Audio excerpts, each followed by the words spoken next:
I'm gonna just go ahead and pause this. Yo, what's going on, everybody? Welcome to Speedrun Saturdays. Unfortunately, though, for some reason, the restream software kind of messed up. I'm trying to fix it here. Again, it's not really on my end. It's just the software here. Okay, it looks like it all fixed itself. If you guys go to my main channel, you can find the stream right now, and it'll say Spyro the Dragon 120%, like it was supposed to. I don't know how it fixed it like that, but it's really good that it's all good now. But yeah, welcome everybody.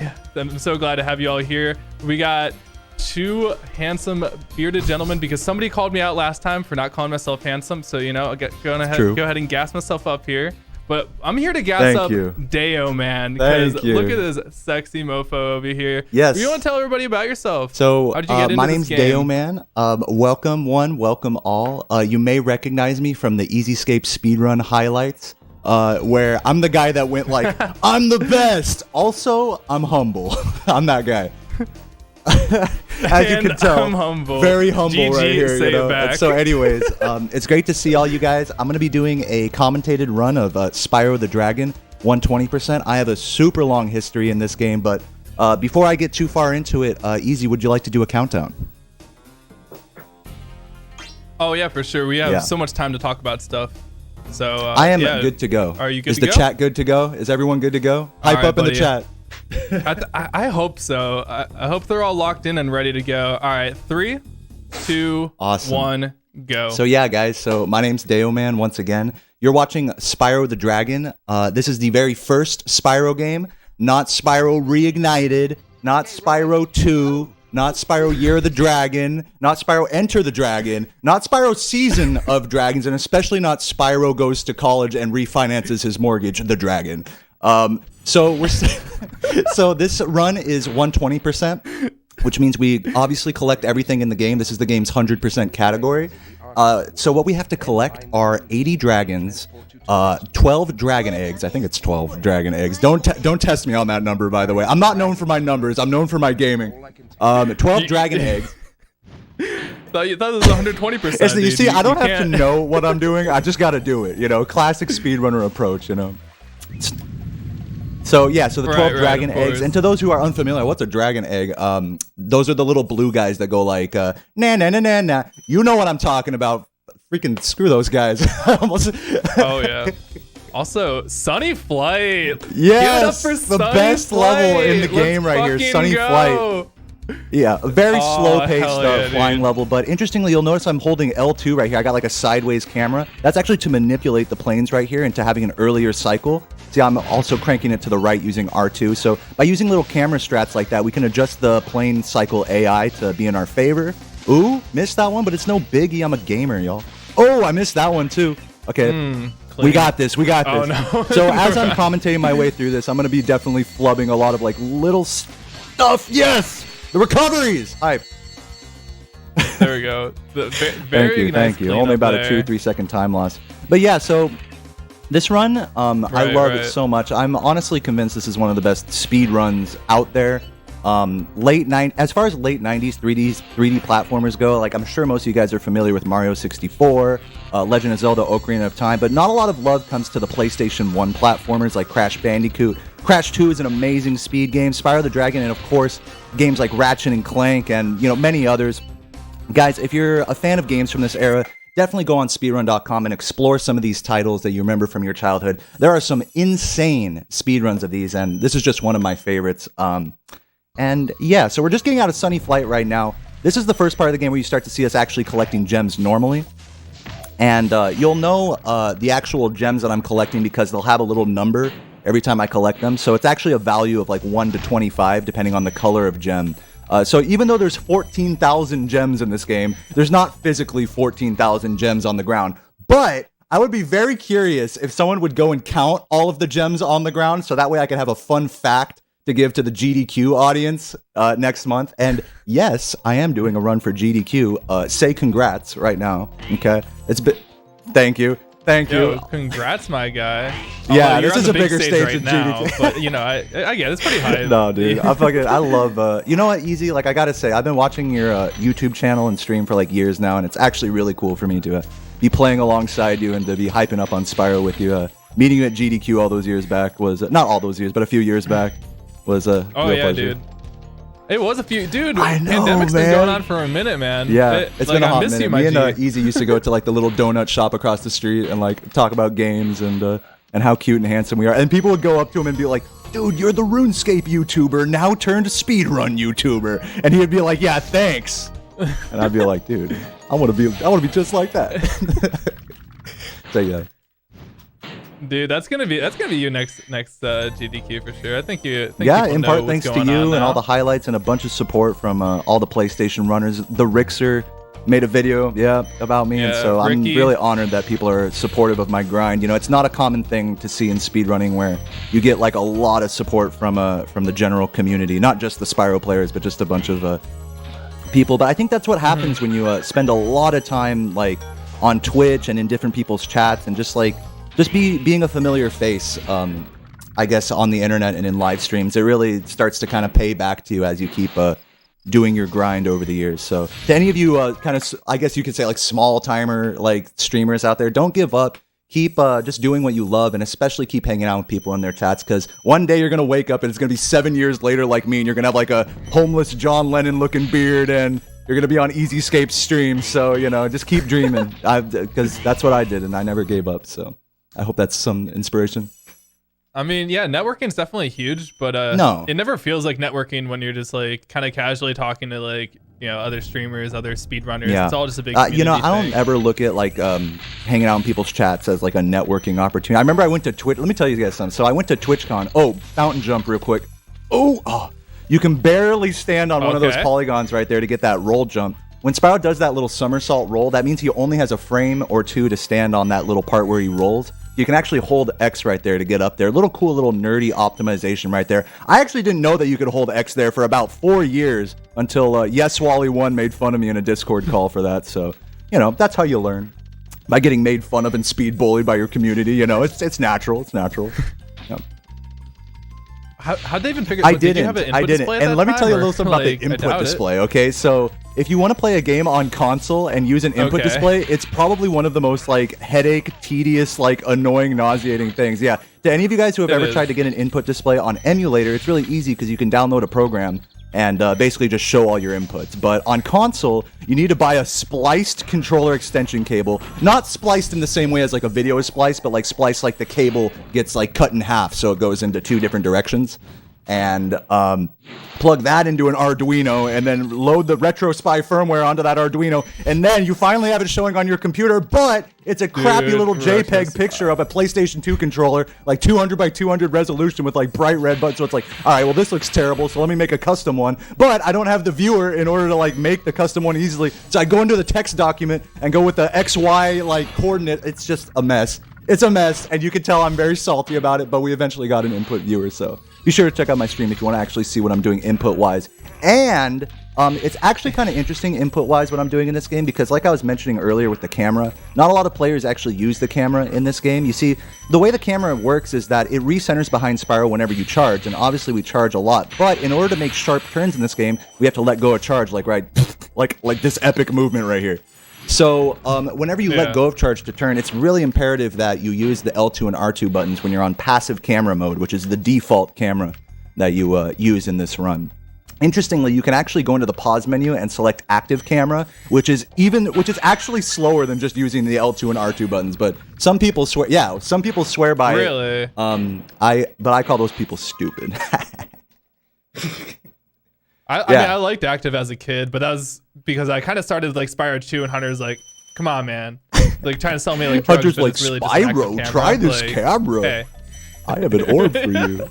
Yeah, no, and speaking of comparing this game to Spyro 2 and 3, which is a question I get a lot, like what are the differences between this and Spyro 2 and 3? A big difference with this game and the later entries in the original trilogy is that there's no mini-games, there's no Hunter, there's no Allura, there's no orbs. So it's a much more straightforward of a platforming and kind of collect-a-thon experience. You can see everything I've been doing up to this point has just been collecting gems and touching dragons and the occasional thief. And that's really all there is to this speedrun, which in my mind makes it beautiful for its simplicity and its like ability to just optimize the raw movement. Also, Spyro's charge speed is faster in this game, and his Sparks gem range is smaller. So it really makes for a lot tighter kind of cornering with your movement instead of just like walking like 20 feet away from a gem and having it home in, which is just a whole nother type of movement that you'll see in those games. Mm-hmm. I always tell people that Spyro 2 is all like Spyro 2 and Spyro 3 are all about like the big skips, and the Spyro 2 is like, especially so just like operating around the double jump mechanic. That's like basically the run is the double jump mechanic, and that's not present here. So this game is like just all movement, and that's it. It's just movement. I mean, there are a couple tricks and skips, but like they're not as big as the ones in Spyro 2. You're not skipping the it's not a 10-minute run. I mean, it's not. And so in that sense, for like a casual viewer, I think it's a lot more accessible to watch, especially if you just remember this game from like your childhood or whatever. Tight jump right here. Oh, barely made that. It's so easy to bonk. And the thief skip while collecting the gems, hopefully not getting stuck on that corner. You love to see it easy, dude. You know, I've been doing this for a while, bro. Dude, I do love to see it. Yeah. It's no surprise to me just because I watch you do this. Your consistency is like insane. Just like I feel like you're just reading chat half the time and you're able to. Yeah, and it's really crazy when you start trying to like really push the movement at like world record level. And what ends up happening in this game is when you really get hasty with your movement, the more you try to push it, the more you end up missing gems, and the more you end up messing up. Like you have to slow down to Sparks' speed. Really, I mean, if you go through a big pile of gems on the ground and just charge through it, you're not going to collect all of them. You have to do that little let go of square for just a moment and recharge, or jump into the gems, or have all these little kind of sneaky side strats that allow you to play the game as fast as possible without pushing it too hard. Now here's a cool wall glide right here. Check this out. Ooh, here we go. Through the back. Oop. Swag. Oop. We're in Toasty through the back. Now the reason we had to, now not only is that cool, let's just admit that was like really cool, right? But we had to go through the back of Toasty because we did an out-of-bounds route in Dark Hollow, and the dragon head to Toasty, see how that was like a dragon head I went behind? That doesn't open until you go through one of the vortices at the end of each homeworld. Check out this strat. You'll notice that first dog just disappeared right there. Yep, and so the gem homes in automatically that way. Yeah, made him jump. You can actually do that with all the dogs here. Yeah, social engineered. Yeah, these dogs are just reverse engineered to be terrible. Amazing movement. But anyways, like yeah, so since Toasty's head doesn't open right away, we have to go through the back like that, which ends up being about 5 seconds faster between the two routes, but like a million times more risky, which is kind of a theme I think with this game, is if you really want to go for like the meta crazy strats, you're going to be risking your whole run just to save like a second or two per strat. Now check this out. Suicide dog. Oh! And the gem homes in. So what happened with that dog, he didn't jump off the edge like two others in this level. What actually happened was I got him to aggro me, and then I flamed him at the top of his jump, which made him jump out of the range of his own hitbox and disintegrate into the air like dogs do in real life. It works the same way, actually. So yeah. Toasty done. Artisan's almost done here. We're about to get out of here and and get on with this run. We're about to go on to the second of 6 homeworlds here. So yeah, hype up in the chat, guys.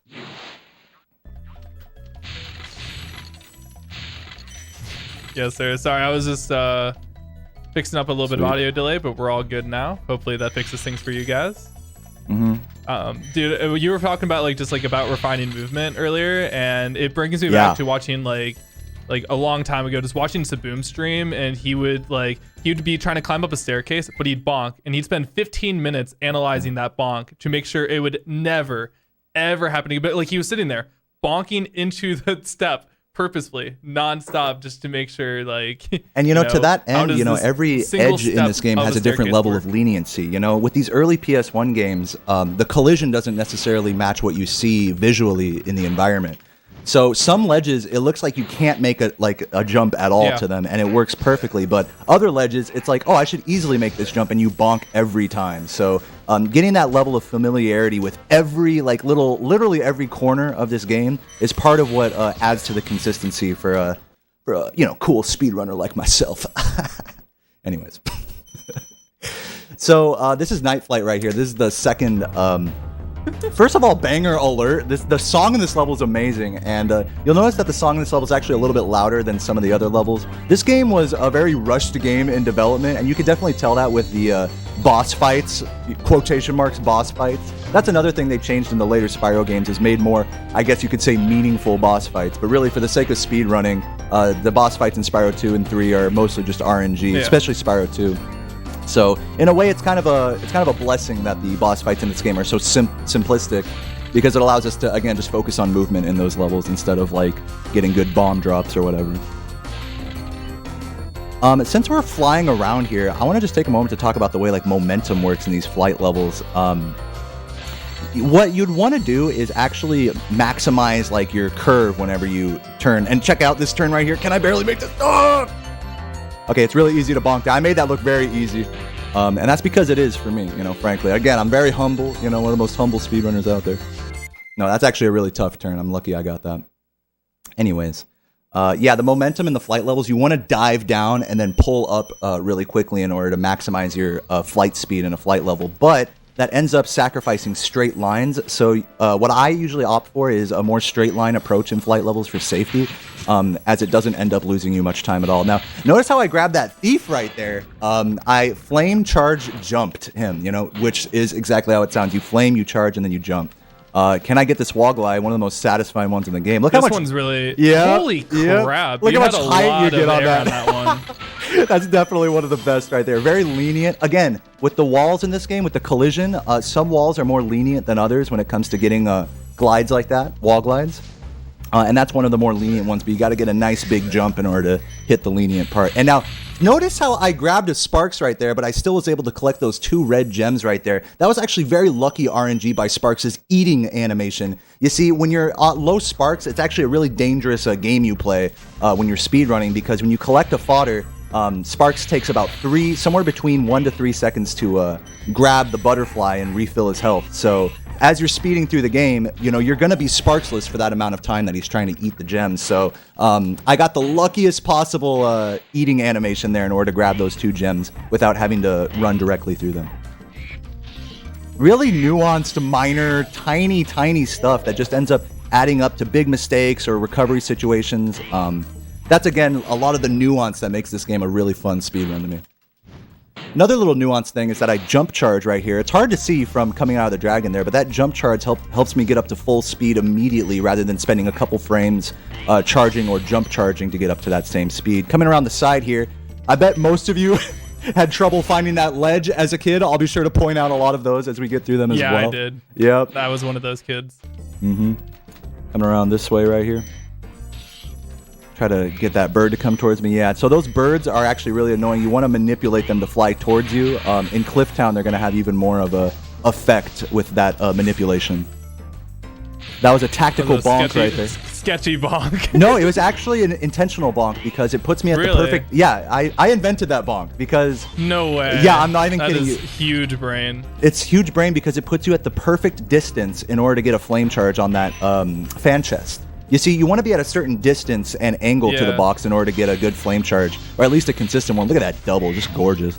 Now we have a crazy jump coming up right here. This is called spin jump. See if I can get it first try. Beautiful, beautiful. Ooh. You have to do that turn against Spyro's axis in order to raise the height just by a few units in order to make it up there with the charge along the side. Interesting how it's different to like Spyro 2 and 3, because in 2 and 3 it's like you either have the flop animations or you use basically you just jump backwards and you'll be able to land on ledges sometimes. Mm-hmm. You don't have to like do the full turnaround. I see. You don't have to like push against the axis like that. It's just like jumping backwards. He's able to like get on stuff sometimes. But that's instead of double jumping, you're saying, right? Yeah, well, Spyro 3 is where you'd probably actually use that. Use that more, yeah. Yeah, I see Jeremy Thompson doing that a lot. Yeah, to get in certain levels. Mm-hmm. Okay, finishing up this level right here. And we exit right after touching that last gem in order to, in order to be quick, right? We have to just exit level once we've collected the final gem. Pretty I feel like they did the best job with, like, gem placement in this game. Weirdly enough, and it was the first one. Yeah, it's just a really interesting kind of question is, like, did the developers really intend a gem route when they placed the gems through this game? And you could tell in some levels they kind of did, and in other levels it just feels completely random, you know? So yeah. Especially when they have like the giant fields where it's just like, okay, this would be super fast, except for there's this like 2 gem out here and there's this 1 gem out here in the middle of nowhere. Here's another secret spot right here a lot of kids don't remember. In order to get to that back area right there, you're not supposed to do that jump. Shout out to the fat mamas, by the way. You know, you gotta love them. Here's another crazy one. So this level has a lot of kind of funky movement and sort of unintended, I guess you could say arguably unintended strats. Now, we can't know for sure whether a movement tech was unintended, but we can assume based on the environment design that you weren't supposed to get up to this ledge early because you need to do like a high jump. Rather, you'd want to grab, yeah, I grabbed that. I'm using the audio cue to hear whether I touched that that firework or not. So I had to like take a moment to like, oh, do I hear it sizzling? Yes, I do. Get the doubles here. Had a couple bonks, but nothing crazy. So yeah, a lot of I think what the developers intended with the design of this level is for you to get up to the canyon area further on, and then explore those like rooftop areas that I just cleared out. You get the rockets. And... yeah, so you get the rockets then later on in the level. But by careful full hopping and charge gliding, it allows us to get more height than I think the developers foresaw. It's much more difficult than what it looks like, because it just looks like you're just doing a standard jump, glide, and you're just flaming it, and it looks like it's nearly intended, but it isn't. Yeah. So what I'm really doing there is I'm holding X enough to get a full hop, because remember, if you just try to get a flame charge jump there. Now here's an important part right here before I go off on a tangent. Okay, that was a bad first bird. Let me see if we get some good. Now, of course, when I say bad, I mean like a second difference. It's not like a huge deal. Let's see if we can manipulate this bird to come towards us. Nope. And then let's see about this one. Okay, good. So the last two birds worked with me. Again, this one, we're kind of going off to the right so that he comes to... No, those birds hate me, but it's okay. It's like a couple seconds difference. Right. But when you're on world record pace, some bad birds might be the difference, you know what I mean? So yeah, it really gets that intense, you know? And I'll be like quietly sitting here, like just like head in the game, not saying anything. And it's just, it's so intense, man. Playing this game is so intense. And yeah. I mean, when you're racing against live split, it's extremely stressful. It really is. What's the biggest reason that you race against? I guess race against your own splits. But you race against splits that are much like slower in comparison to your PB. Correct. And I wouldn't say the splits I run against are much slower than PB, but they're definitely a minute or two off. And the reason for that is because my PB, keep in mind, I've been speedrunning this game for 7 years. My PB is so refined in this game that if I'm always running against my PB, I'm always going to be looking at red splits, basically, even when I'm on good runs that have the potential to like PB.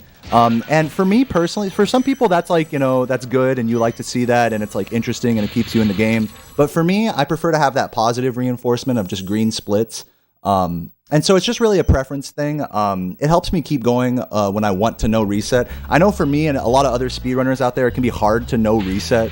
And this is a game that I think that really lends itself to no resetting. I mean, there's almost no crash points in the game. There's like one or two. And, you know, even if you die, game over, miss gems, you can always go back and clean it up within a minute of time lost. So it's not like the sort of thing where like, oh, well, my run's dead, so therefore it's dead and we have to reset. You really want to have a no resetting mentality when you run a game like this, I think, and the splits being a little slower than PB really helped me out with that.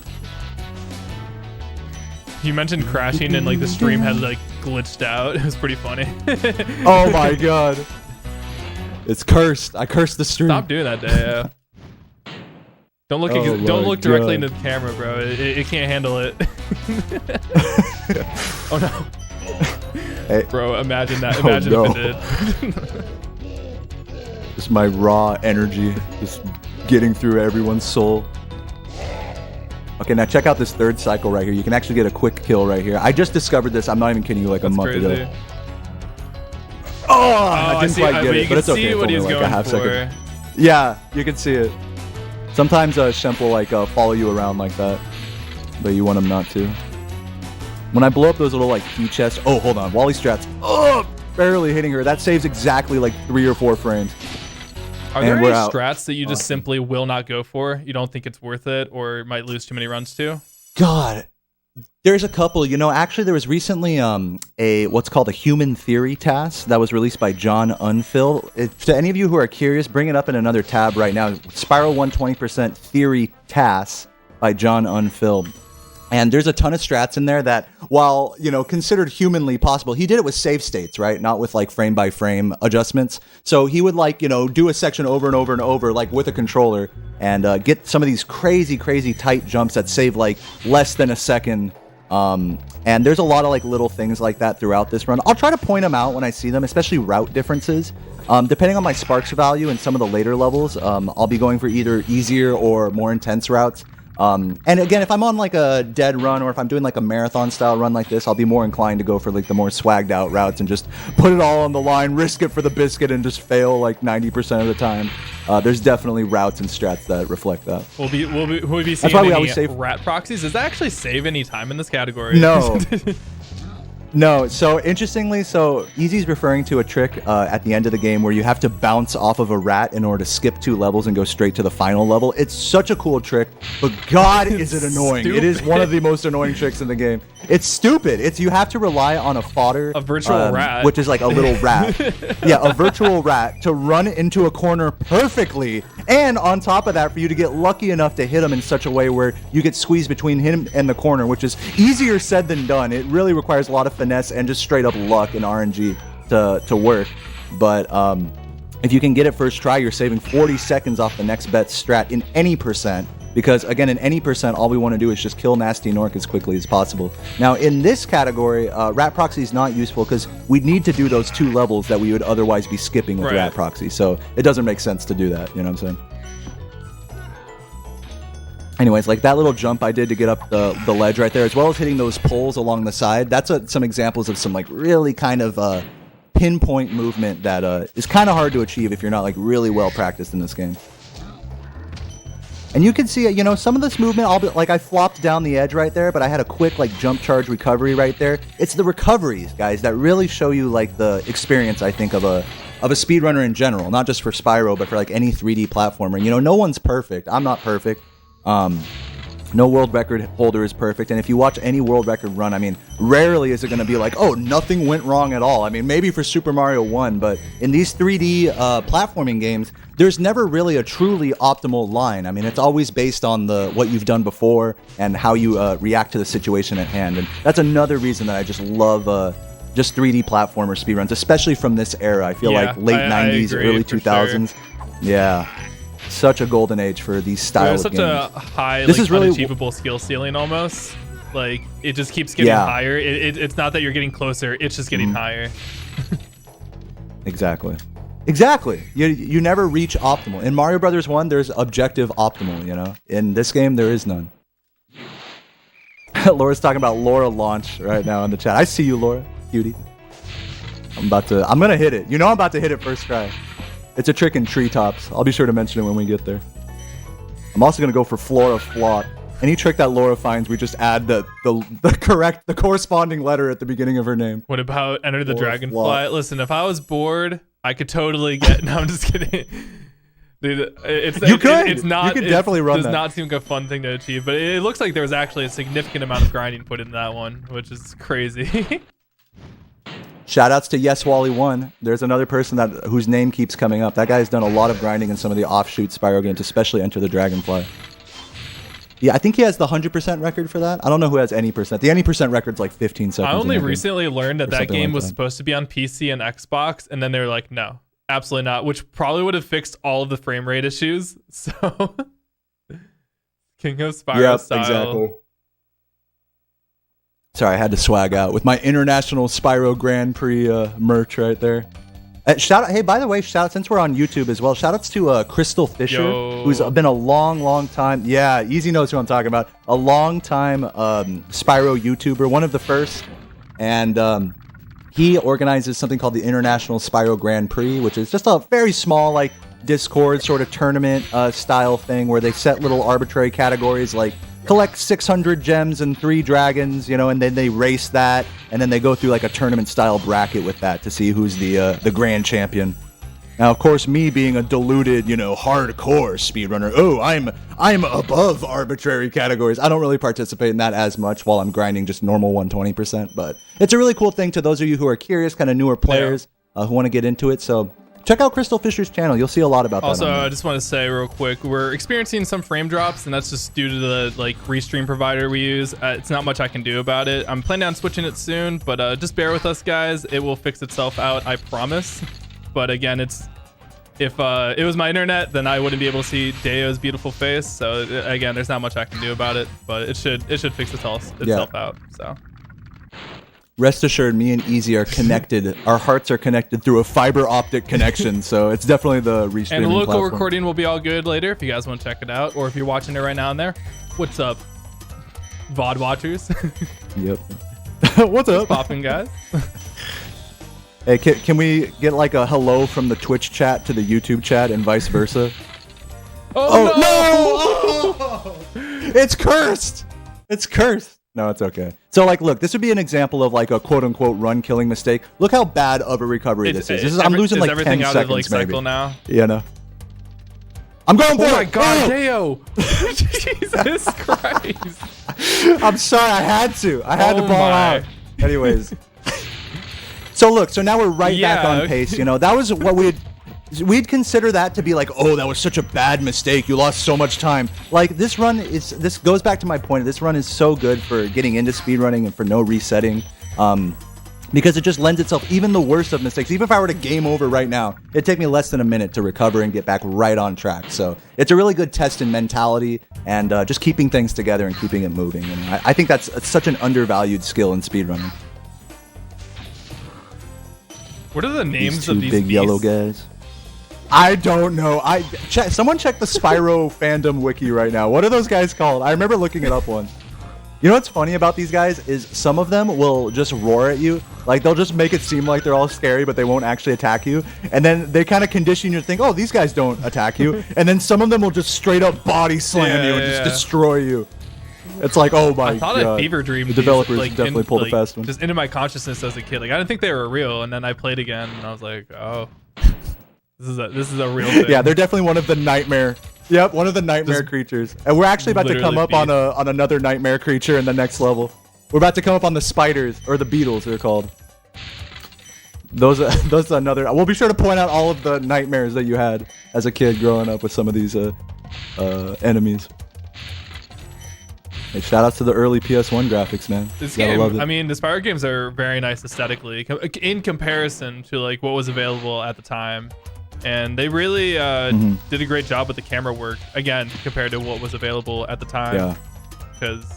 Shoot, I mean, you talk about like the same year, we're talking like Resident Evil 2, you know, you just talk about a difference in camera, you know, mechanics and all that. And even the games that came before it, like SM64 and Ocarina of Time, which people actually come to like love those mechanics now because they feel like they have more control over the robust cameras. But I still prefer this. It's just like it's made in a way to feel that you're always moving forward.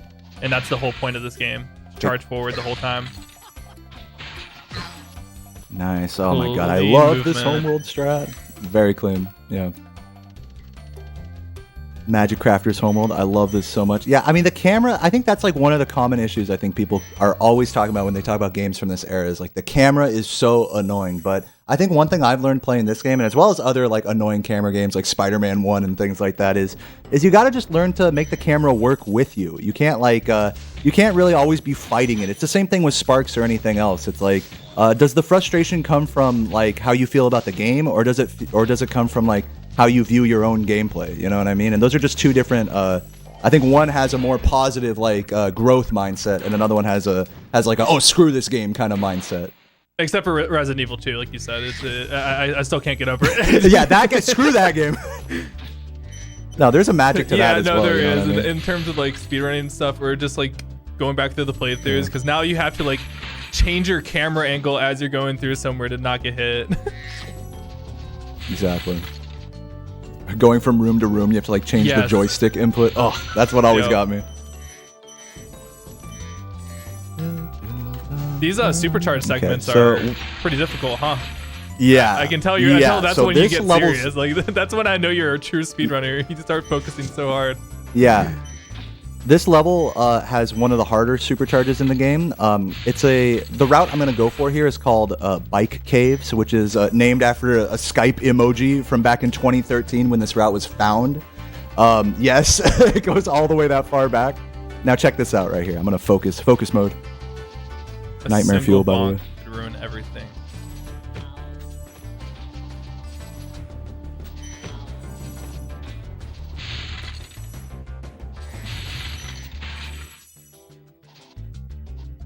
Nice. Oh my god. And it's that last digit. You love to see that.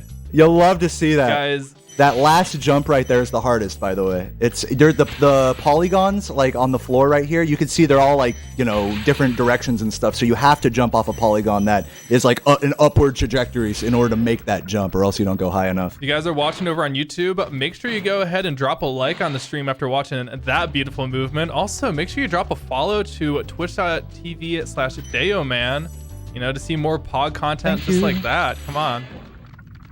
Come on. Thank you. Do yourself a favor. Yeah, like, no, do one nice thing for yourself today and go follow Dayoman for you, not for him. Yeah, man. I'm always trying to be interactive on stream and stuff, but dude, if you watch my stream, you'll see like some real mental battles sometimes. You know, I'm obviously very talkative right now, but some days all you can do is grind. You know, when you're really serious about like speedrunning and stuff like that, and some of you in the chat know what I'm talking about. It's like this type of hobby lends itself to not being very talkative and just really being focused on the execution, especially for a game that's like so moment to moment important as this one in your inputs. So you'll definitely see a wide range of if you watch my stream or any other Spyro stream for that matter, you'll see a wide range of the double of emotions. You see that a lot with like a lot of sort of SM64 speedrunners. Like a lot of them have very like they just have, it's such a wide range of personalities, but they're all very, very serious about like their speedruns as well. Like you'll eventually see that come out of them as well. A lot, I mean, pretty much in all areas of speedrunning, any top runner has to do a certain level of mentality. Mentality work is so important. You know, when you've been doing this for years and years and years, it's really hard not to burn out. And I'm always constantly thinking about like, shoot, you know, I've been playing for 4 hours today. I've been playing for 6 hours today. Is this too much? Am I going like, should I keep going the extra mile? And sometimes it really is too much. And I'll like end a stream. I'm not even kidding. I'll end a stream like crying. You know, it's really like that emotionally difficult sometimes. I know you're thinking it's like, come on, you're crying over a kid's game, but it's like, it's not the game at that point. At that point, it's like a real inner journey that, you know, you've devoted so many thousands of hours of your life to. You know, it's very powerful stuff. And, you know, I hope that at least some people in the chat, you know, can kind of relate to that. Oh, almost had that. I was trying to get a bounce off the wizard right there. We call that a proxy. I was like gliding into his hitbox, and when he does the little you're able to like move, skip all the way around up there. Yeah, you're able to bounce up to this platform that I'm going to get to right now. This wasn't always done, was it? Like, I don't remember in my memory. That turnaround? I just don't remember it. So that turnaround wasn't always done. When I started running this game, that turnaround wasn't even known about. Then they discovered that you can do it from back over here. You can get an extra fast supercharge and go back up that area. I gotta focus here. Let me see if I don't get messed up on this supercharge. Okay, we got a good jump. Now let me grab the gems through the wall. Nice. I'm not sure if I grabbed all the blues there, so I'm gonna be extra careful. Yeah. Now, I actually missed what's called a thief skip right there. If you flame and then charge before getting your inputs locked by the animation of the thief, then you can actually charge off the edge in death abuse. That was an intentional death abuse, by the way. And so I could have skipped the thief animation right there, saving about 1.5 seconds. Now, hopefully I don't get messed up here either. The supercharge ramps here. Yeah, this is a very risky level in general. Sure. The supercharge ramps, they have such a tendency. I've lost many hundreds of runs just to the supercharge ramps, just stopping my charge or not letting me go high enough. It's kind of weird the way this level was designed. The supercharge ramps taper off near the top. They don't keep like a full like vertical angle for you to jump off of. So the later you jump, kind of the more of a dangerous game you're playing with the supercharge ramps. It's sometimes you just get unlucky, you know. So there's an example of a missed flame charge right there. Now, I'm kind of a god at this game, so I haven't really missed any flame charges until now, but that's what it looks like to miss a flame into a charge in order to make the gem home in. That's an interesting mechanic of this game that a casual player wouldn't really know that you can do that, but with the exact spacing and timing, doing a really quick flame into a charge forces the gem to home in as if you've just charged through the enemy, and you can use that on the bigger enemies that you're not able to charge. So really cool little like speed optimization. Really helps you kind of like stay in the game with your movement, like really feel like, oh yeah, I'm gaming. To trail off of that, one thing I only just now noticed, like watching you play, because I was just really paying attention from like also a Spyro 2 speedrunning standpoint, is that a lot of the fodder that you're running through, Sparks doesn't necessarily like go pick up the butterfly that comes out of it and then like would avoid picking up other gems. He just continues picking up gems for you, which is really nice in this game. Yeah, even when he's blue sparks, you're saying? Yeah, I believe in like Spyro 2 and 3, he'll just like, even if you like get them out there, you might lose them for a second and not pick up certain gems. But in this one, you just keep going. Again, I might, maybe I'm completely wrong here. I just always had that feeling. You know, I don't know much about Spyro 2 and 3 Sparks mechanics, to be fair, but what I will say in terms of this game is that Sparks is super consistent in his mechanics, which is actually a blessing, I think, from what I've heard compared to the other two games. Sparks, even though the range is a little bit lower... Oh, I missed the point up there. I'm going to have to grab that. Little time loss. I didn't even notice that I missed that. I was on such a tangent. One thing is that if you get to know how Sparks works and you get to know how you can stretch out his range and when he'll grab gems and when he won't, you can really just have a good sense. It's like you're one with the Sparks in this game. It's really cool, I think, because again, it stops you from just blindly going as fast as you can at everything. You really have to analyze every group of gems critically and ask yourself, can Sparks grab this if I charge through it from this angle, or if I jump charge it, or anything like that. Now, you'll notice that dragon right there was already collected, even though I didn't collect it before the level. Hacker. Well, actually, what I had done, yep, I'm a hacker. It's basically what it was. I hacked. I'm a cheater. Expose me now, EZScape. Expose me now. Free content. No, but what I did was I grabbed Boldar, that dragon, through the portal. As I entered it, I managed to get the camera stuck on the side of the portal, which delayed the portal's loading, the level loading, so that Spyro could jump through and touch the dragon and trigger him right before the level loaded, so that way he was already collected by the time I exit. So now I'm on a pretty good pace here in Blowhard. Can I get the quick cycle? Yes, I can. You'll love to see that. What I was gonna say is that, like, for maybe a better visual, like when Spyro's going through the portal, he's still within that level, like just kind of like going through for a period of time until it transitions. Correct? Correct. So the level doesn't when you touch a portal to a level, the level itself doesn't start loading until the camera touches it. So while Spyro is touching the portal, but the camera isn't touching it, Spyro's doing a little locked jumping animation through the portal until the camera touches it. So if we get the camera stuck on the side, like little archway of the portal, then we can sort of delay that. Now, obviously, for most levels in this game, we want to do the opposite. We want to get the camera to touch it as quickly as possible. So you'll see, especially in these later levels in Beastmakers, I'll be touching portals kind of further up in the middle and far ends, so that way the camera touches it sooner rather than Spyro touching it sooner. I was let go of my controller. Oh, yeah. I was like, wait a minute, I have to keep playing. Wait, I'm speedrunning. Be helpful. I'm doing the tomato anus, like, diagram with like here's how you clip through the floor. Yeah. Anyways, taking a chug of coffee between homeworlds. It's the only thing that's keeping me sane. That's right always what's nice about the Spyro games in general, is the transition times are really, really nice. They just perfect. I think that Spyro 1 has the PS1 Spyro games just have the perfect amount of times. Not too long, not too short. Perfect. Yeah. For every dragon, you get about 5-6 seconds to look over at chat, to like gather yourself, and then boom, now we're back into it. It's so valuable, actually. And but yeah, it's so important. Conversely, it's so important for an hour and a half long. No, I was gonna say, just like whenever the Spyro Reignited trilogy games came out, and it was only on console, it was actually a deterrent for me. I almost didn't want to play, so they can't be too long. Is all I was gonna say. Exactly. Well, that's my biggest gripe with Reignited Trilogy. Again, every day in chat, I get this question: hey, what do you think about Reignited Trilogy, which is the remake of the original trilogy in this game? And I always tell them, I'm like, the biggest problem with Reignited Trilogy is it's not the frame drops, it's not the graphics or this and that. It's the load times. And even on PC, on the optimal hardware for it, you're still looking at like 30-second plus load times in between every level and homeworld. And to me, that's just it just really kind of kills the momentum of a run. But at the same time, like you were saying, Easy, you do want to have little tiny breaks during the run so that you can breathe and gather yourself. Like, imagine if I'm on world record pace right now. I'm like sweating bricks right now, and I'm just like freaking out, and I need to breathe during this dragon. So having the right amount of downtime during your run, I think it plays a huge role in the amount of enjoyment you get out of the speedrun, especially streaming. Like you're in a tournament melee match, and then Wizrobe starts chugging 3 bottles of water. Just yeah.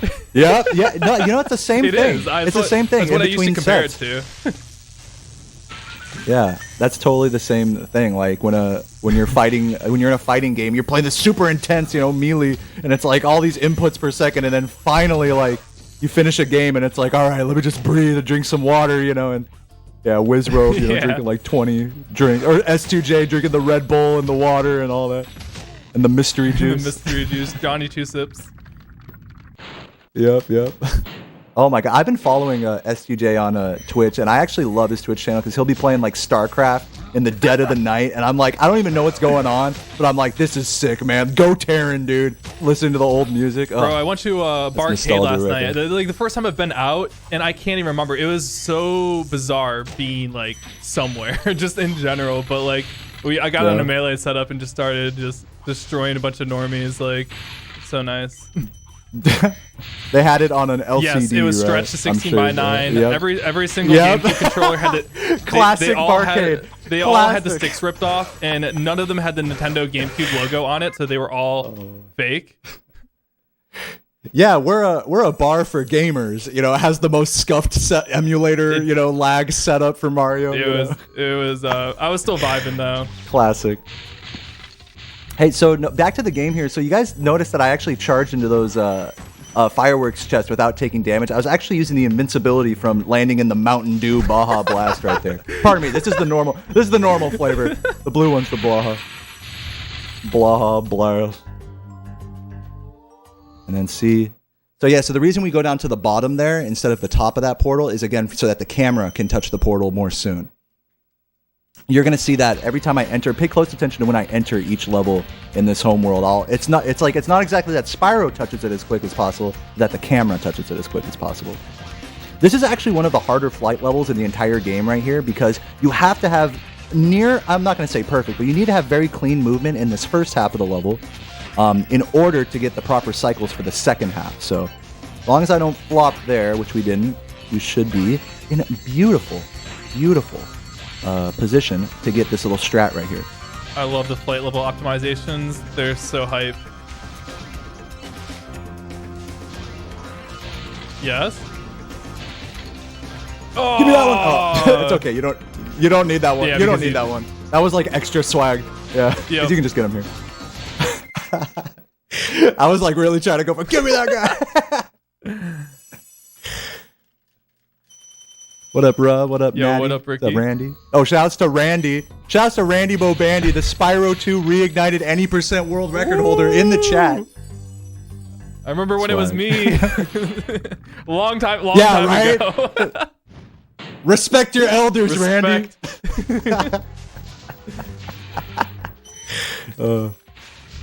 Okay, so notice how I left that blue gem right there. That is one of 2 enemies in the entire game who will automatically die when you exit the level. So you can just hold square when you exit and you'll collect his gem. He'll die like right then and there as you exit.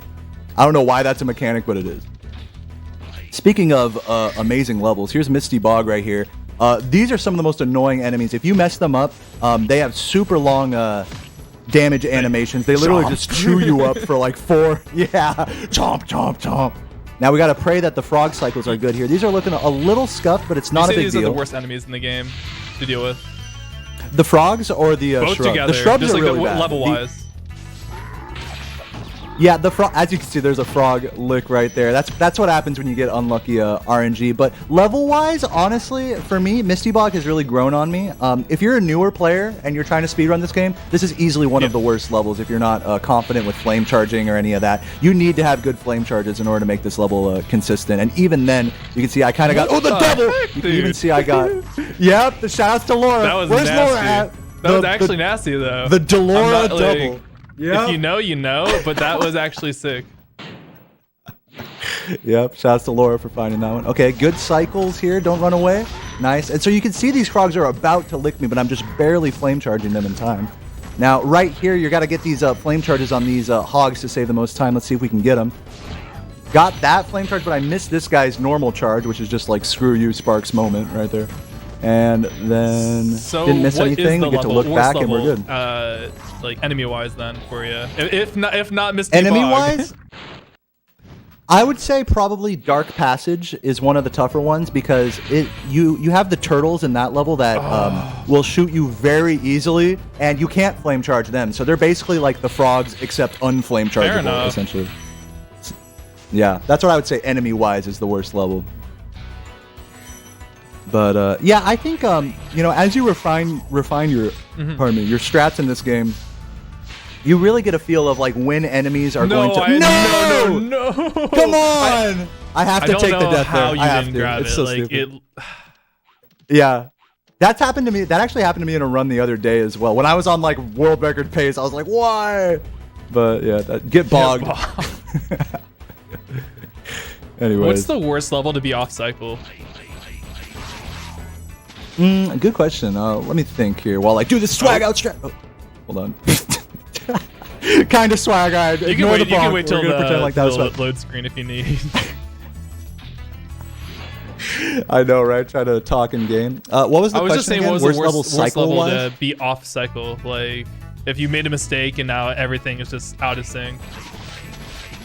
Definitely the flight levels, I would say, are the toughest when it comes to being off. Like, you make like a little error and flop for a second. The flight levels, you're gonna lose like 5 to 10 seconds per cycle issue that you have. Ooh. Bro, it's such a hype section. Holy crap, dude. Damageless. I'd missed a few flame charges there, so that wasn't technically optimal, but hey, damageless, we call this Guantanamo Bay, this island right here. And getting this damageless is actually super duper high. Dude. See that gem? Dude. Did you see that gem? Oh my god. That's why you gotta not go too fast. Imagine if I was like really trying to push it and go super fast. I would have exited the level. That was a really like nice that. reaction. Yeah. Yeah. Thank you. Go. I would have exited the level. Yeah, and I have many times before. You know. That's Luckily, where the experience it's a marathon run type real. deal, so you can chill, but, you know, it's really easy to just not pay attention there. Yeah, Lulu, we'll call it the Dolores Double. The double spring box back in Misty Bog. And also, hey, since we have a second to just shout out amazing Spyro runners, shouts to Lulu Patate, the Spyro 2 OG 100% world record holder. You're a legend. Everyone follow Lulu. Okay. You know who else I'm gonna give a shout out to just because we haven't? Yo, Zik3. Yes. We're shouting people out, you know. He was the one that was like giving me. Oh my god. Okay, so let me explain what happened there. So I went for an actually ridiculous route that I've never gotten in a run before, and you can see the ramifications of that right now. That right there is a perfect example of not being practiced at all, like not ready for the swag. Oh yeah, and of course Jumpy Luff, dude. Yeah. Jumpy Luff, whenever they all came out, I remember I was just trying to compete with him on on the Spyro 2 game in one category, and he was just keeping up with me, and like he was playing all of them. Like it was actually insane how good he was. Jumpy is so hardcore. Oh, hold on, can I get the strat? Give me the red. Okay, I think I got the red. Check the gem count, and we're good. You have to. That's the only spot where you have to check the gem count because there's so many gems right there. Interestingly, no way. Launch. No way, you just did that. You'll love to see you just busted that out. Holy crap. There's not a lot of space for you to actually get the charge started there, and then I can't even have like a little speedrun related thought without just swagging out all over the place, you know. That's how it goes. But yeah, shout out to Laura. Laura mentioned that earlier in the run. She's like, you better go for that.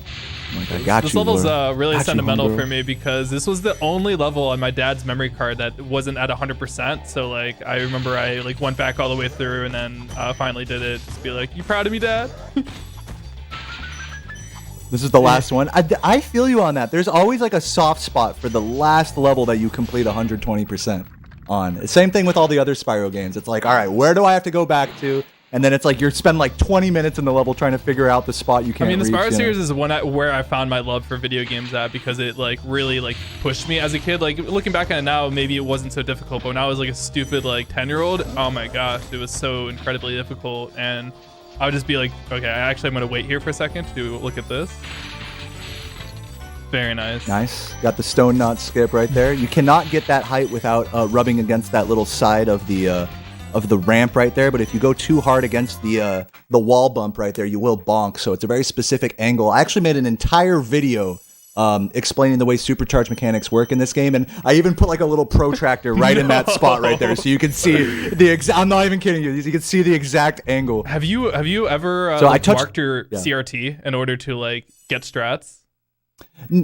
No, because I don't need, because that like, so what Easy's referring to is like when you put like a little marker, like little dot in the middle of the CRT, like GoldenEye speedrunners, for example, will do that in order to like see their crosshair when they don't have one. You see that out of bounds right there? And I got all of the How boxes difficult is that too. clip there? Or like, what's your consistency there? I would say my consistency there is around like 70-ish percent, 75%. It doesn't happen every time, and it's heavily reliant on the monkey's AI. You have to approach him in a certain way in order for him to be in a certain spot. So that's why I do a charge glide leading up to him. So much action is going on, man. We can barely talk, bro. You're just swagging out nonstop. With the double. Oh. 2 quick ones. I'm actually doing this route. Yeah, 2 quick ones. I'm on the perfect pace. You know Ryan Lockwood had a Sharpie on the middle of his CRT. Okay. I had a little bonk right there, but see, now notice how Sparks was taking a little bit extra time right there. And I could feel that. I was like in tune with Sparks's like chakra right there. I was like, all right, Sparks going slow. I'm gonna slow down for him. He's like your companion. He's like the dog meat. Yeah. You know, Fallout of Spyro. You know, you have to be on the same wavelength. Do you still play on CRT? Yes, I do. I'm playing on a Sony Trinitron right now. Component output. Yep. Yeah, no, I'm a true retro gamer in that sense. No, like I honestly don't really miss the area too much unless I had something like what you have or got it. I'm dropping on the big popular one that everyone uses, but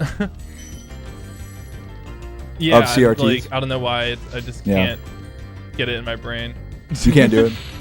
No, you know, and it's understandable because like I feel like with people who are used to using an upscaler on like on a computer monitor, like a 144 hertz or whatever, you really, once you get used to that, the color vibrance I think of a monitor like that, as well as like the input latency being technically slightly better though humanly unnoticeable. I think those two factors together make going back to a CRT I think kind of difficult. At least that's what I've seen from people who have made that transition.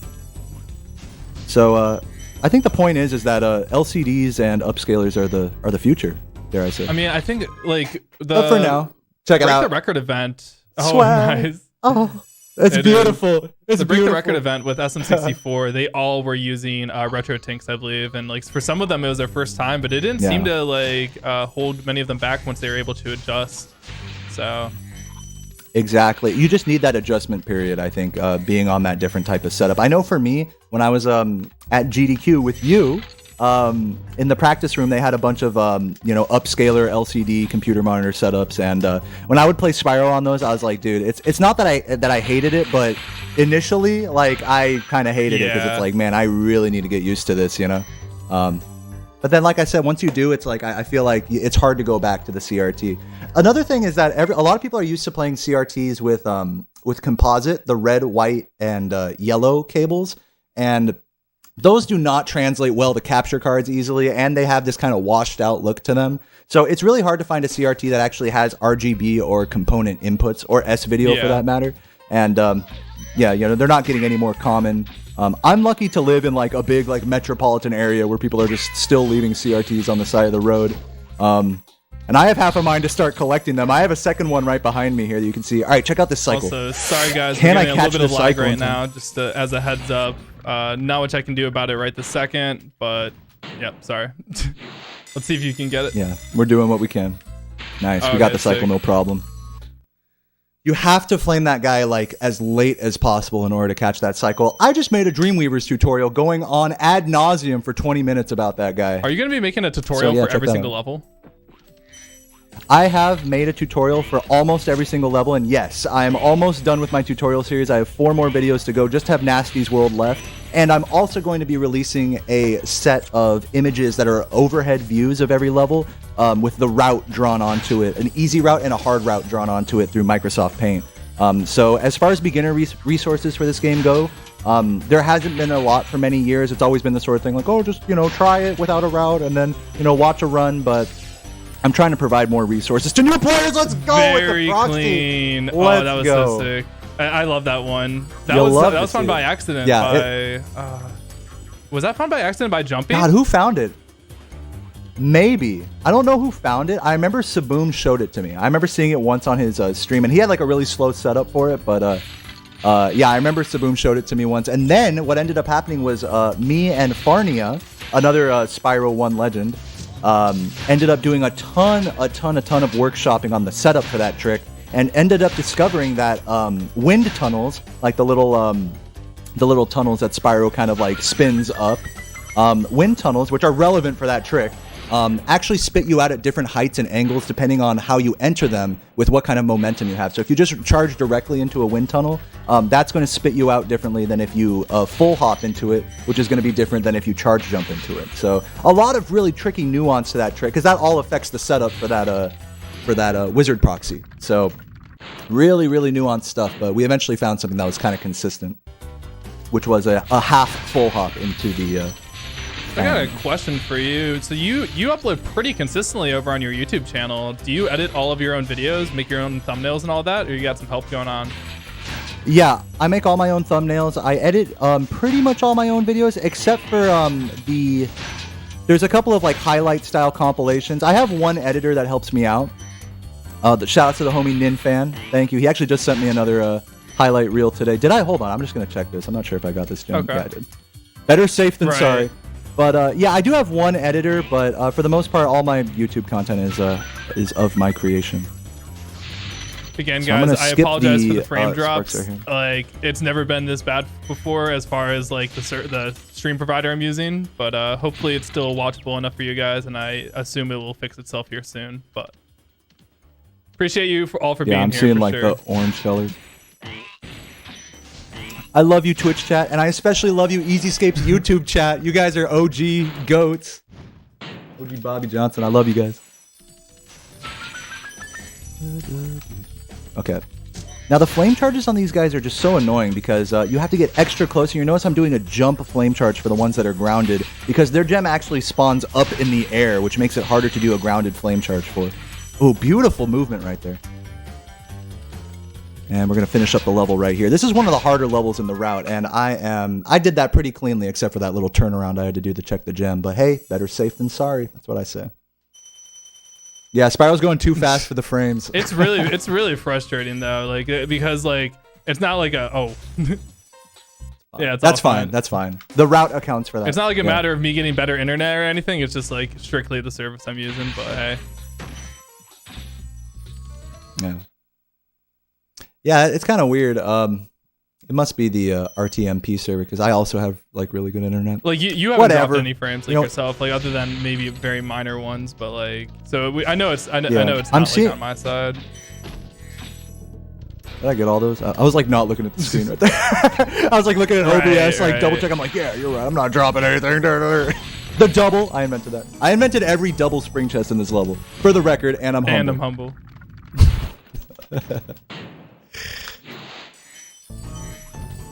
Okay, so this is the level that I was mentioning to Easy earlier in Misty Bog about having really annoying enemies. You have to flame these jesters in order to get the enemies to be the proper level for you to flame. Now, right here, you can't flame the jester. You have to get the dogs to run up towards you in such a way that they end up in a linear form right here. So let's see, kind of good. Yeah, I can just charge through those easily. Yeah, very nice. Got to get these guys like that, flame this fool. Now these turtles are the really annoying ones, and we're going to see the turtle gauntlet right here. Let's see if we can hit the doubles here.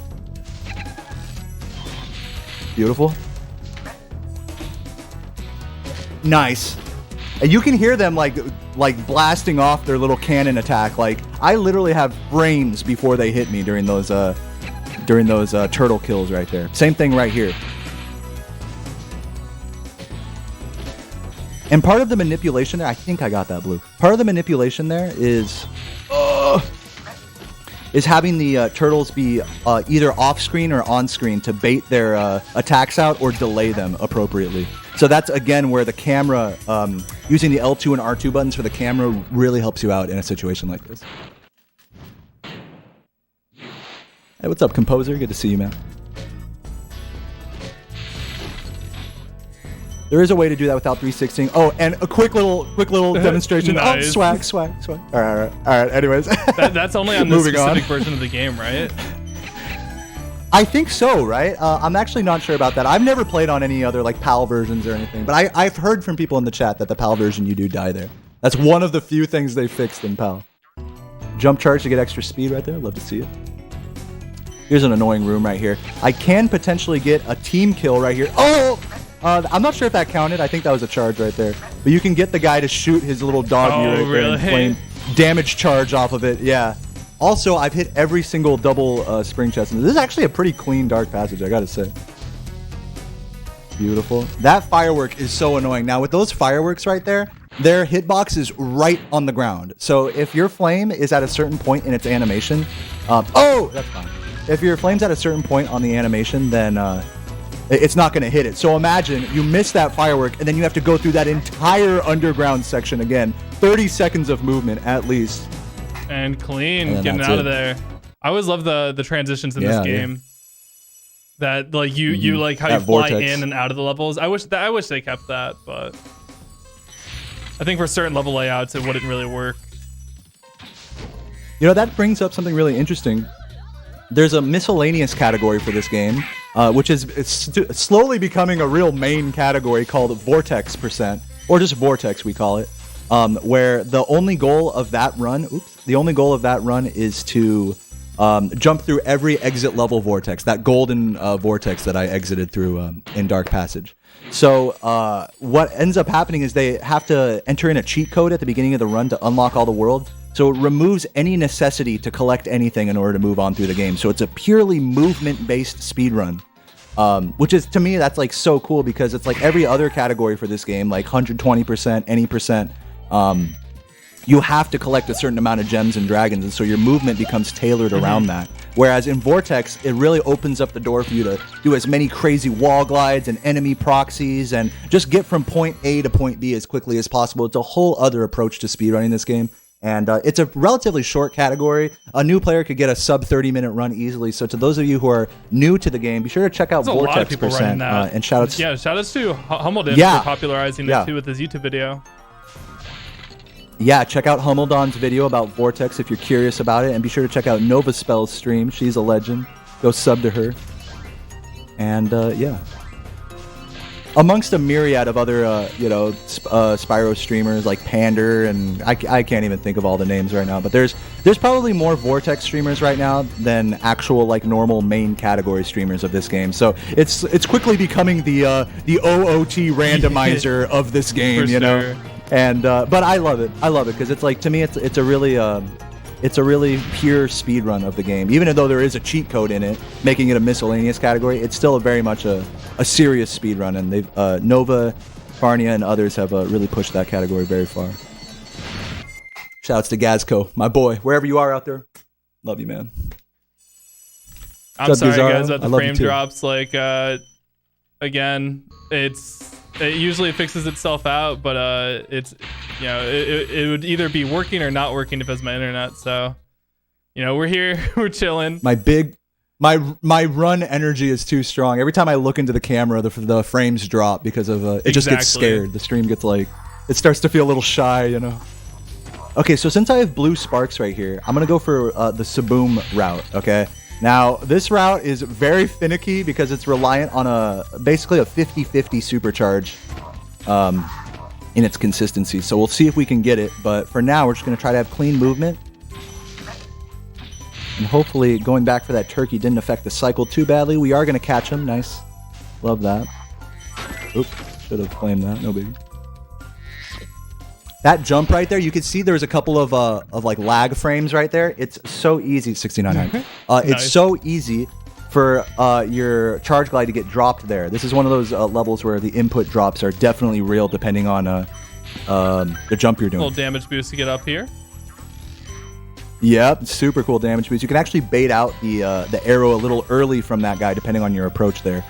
Now, notice how I had to walk around there because I didn't want to touch the mushroom. Hopefully, the mushrooms don't mess with me here.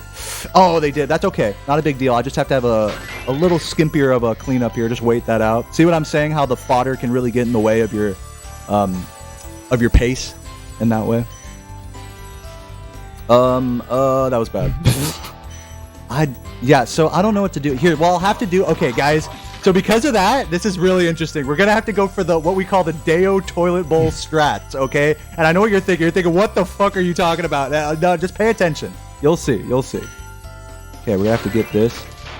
I haven't done these strats in a while, but I did get them first try back at Wham 2019. So I think I'm prepared. I think I'm prepared. But yeah, normally you'd want to kill that fat guy for the Saboom strat. We're going to do basically an extended version of the Saboom strat right now. Hopefully I can get it. Yeah, come pray on, for dude, me. you got Fingers this. crossed right now. Everyone post Franker Z, can we get it?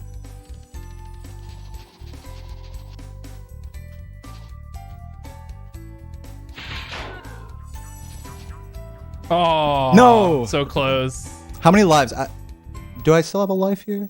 Okay, well the good news is that I killed the fat guy, so I can go back to the Saboom strats now. And as long as I don't die here, I'm happy. Famous last words.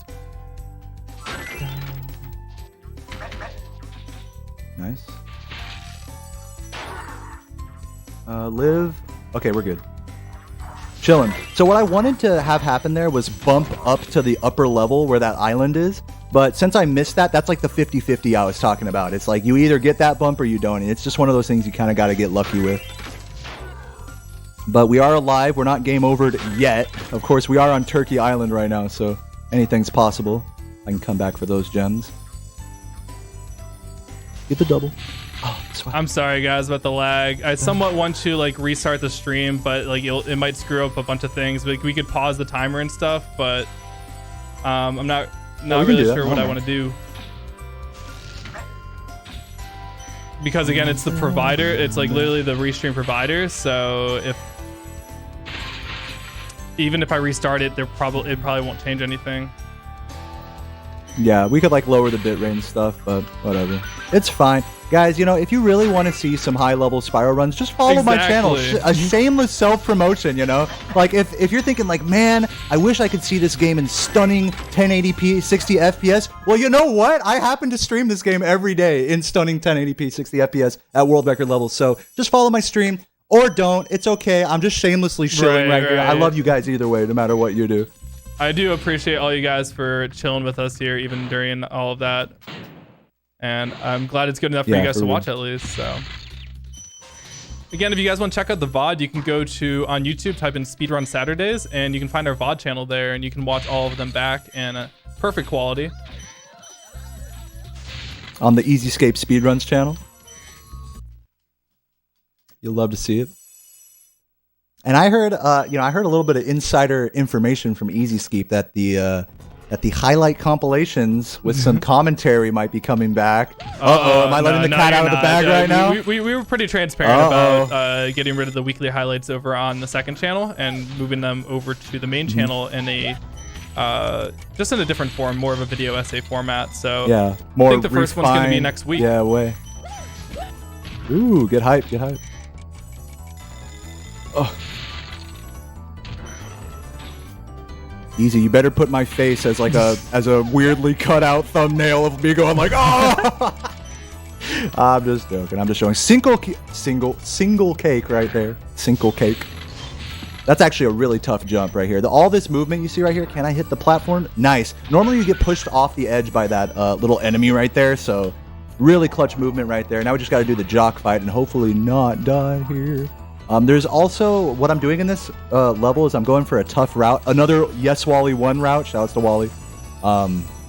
That is going to have a really tough sort of flop into glide later. So we'll take a look at that. But I'm not going to spoil it for you. How much more of a speedrun do we got here, Mr. Dayoman? So we are currently at 1 hour and 11 minutes into this run. I think we have about 24 minutes left if my memory suits me right. We're just about to exit the final homeworld here, about to head over to Nasty's homeworld. This is, guys, we're at the part of the run where the levels get very, very punishing and very difficult. So the fact that I'm not making huge mistakes right now and talking about absolutely nothing is nothing short of a miracle. So thank you for watching and thank you for showing love in the chat. Can I get it? Yes, first try. You love to see the Wally strat like that. Very tough jump. Takes a lot of practice, and I don't even get that every try. So sick. that was such a sick strat. Oh my god! If you watch Saboom's world record in this category, he barely, like, he gets it in a way where he almost dies. It's so hard not to almost die with that trick. You can see him breathe a sigh of relief. Now, notice I just grabbed a life right there. I'm gonna play this safe because I have a weird run up. I don't want to die here because I want my life count to stay at 1. And the reasoning for that is I'm going to be taking a death abuse in Twilight Harbor, and I want to be at 0 lives. Give me that strat, the flop. And I didn't even exit the level. I didn't even exit the level. My hands are... Oh, shit. All right, guys. During this little... Okay, I'll be back in a screen transition, I'm going to try something that... I knocked my headphones up. You can tell I don't normally play with headphones. I can't hear what he's saying at all. Yeah, he just cannot hear me. I'm going to try something that might fix the stream out, but it might also crash it. So I'm going to go for the 50-50 here. Or it might do nothing. And it did nothing. Last homeworld. Nice. Hype up, guys. It did nothing.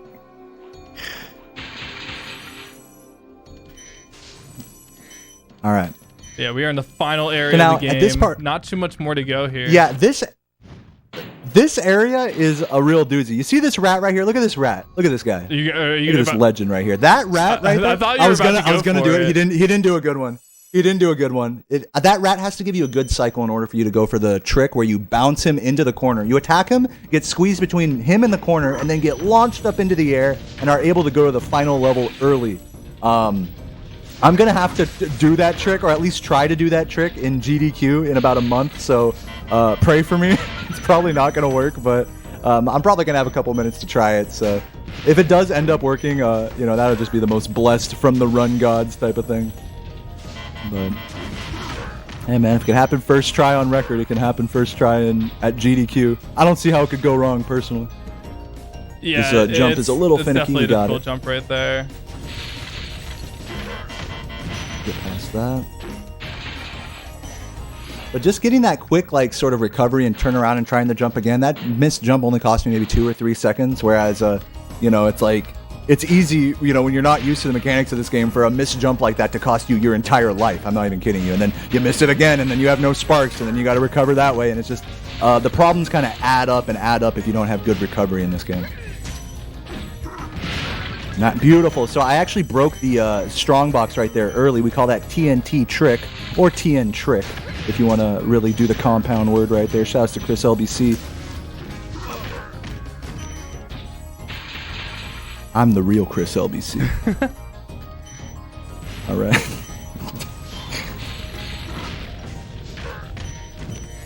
Okay, nice. And he didn't lift his barrel, so that's good. We also got that damage early on him. That's a lot of little lucky stuff is going my way right here, which you love to see. Shouts to Tomas. This dragon right here, actually, it's one of the first dragons you collect in the game. And he'll be like, when you collect him here, he's like, wow, I didn't think you'd make it this far. Just poking a little fun at the player character there. Now, can we get this? Ooh. I think we got it. Did I miss the red right there? I'll have to take a look. I couldn't hear it super clearly, but I think we got that. I think. Anyone in chat know whether I hit that red or not? I'll look up here right now. Yeah, I think we got it. Beautiful. Oh, there's a green right there. It's going to be an awkward cleanup because I missed that little green down there. Oh, hello. It's hiding. It's hiding. God. Look at that. Oh my god. It really did not want to cooperate.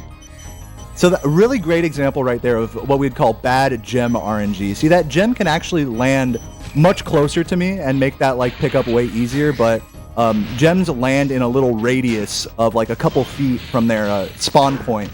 And the direction they go when they see how they kind of explode out of the enemy, the direction they go in their trajectory is RNG. It's one of the few examples of RNG in this game. And I happen to get bad RNG on that one. But we are out of there, 1:16:32. About to head over to Twilight Harbor, land of the Dorito guns. Oh my gosh. Shout outs, post some Dorito chips in the chat.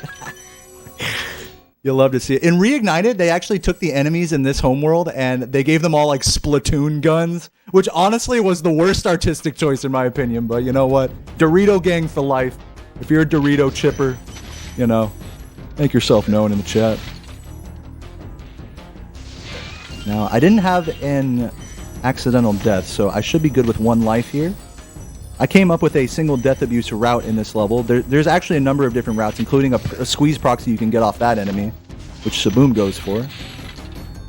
but is arguably as fast or slightly slower than my route. But, you know, we're talking like less than a second. Nom nom nom. Okay, we have a good grenade cycle there. Sometimes you'll have to just wait for that guy to throw his grenade, but we got lucky there. Beautiful swing. Oh, beautiful movement here. Really hard to hit that guy's flame charge. Now check this out. You can actually activate the supercharge early here. Didn't quite get it, but I did get a nice momentum boost right there. A near supercharge, if you will. You can land on that ground and activate supercharge while heading towards the dragon. And now, let's see if we can hit the supercharge here. This is the final clutch supercharge of the game. Pray for me.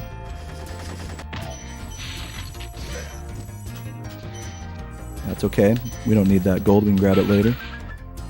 You come back for the gems. Yep, go around one more time for this blue. Kill the rat just because screw him. And we're going to go over here and get a nice little bump off the curb right there to get extra height. If you have a second, I'm thinking that we might just want to like restart the stream. So like whenever you have a second, you can just pause and we'll just do that. Would now be good? Okay, we'll pause right. Yeah, pause in 3, All right, 2, guys, we're going to 1, restart boom. the stream and hopefully that fixes things. It might not, but I'd still like to